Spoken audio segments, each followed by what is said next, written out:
Square's quarter really wasn't that great. It was nowhere near as good as we saw with PayPal. But this presents an opportunity, not in my opinion, to short Square, because a lot of these stocks are really oversold and they're just bouncing even on bad news. And I'll get to a couple of those today. But you need to really watch this. It just wasn't a great report. And I don't know what he's going to do in the conference call. We're going to hear about it, but I think it presents an opportunity. And I'll walk you through the opportunity. So if you watch the live feeds that we go over in the morning, Monday through Thursday, this was a level that we gave, this 94.51.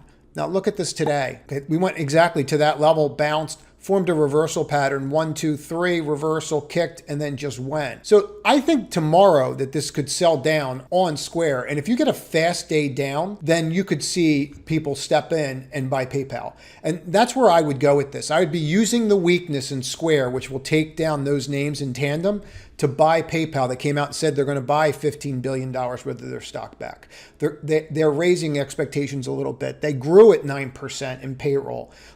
These are the things you want to see, and they executed. Besides that, you have a 9% stake in here from Elliott Management, and they're not going to sit on their hands. They're not a passive investor. They're usually an active investor. Active investors are people that get involved with the board and the management. So just something to think about there. So I would look at that. So if you like this clip, click on the left to watch another one, or if you want to see the entire video, click on the right.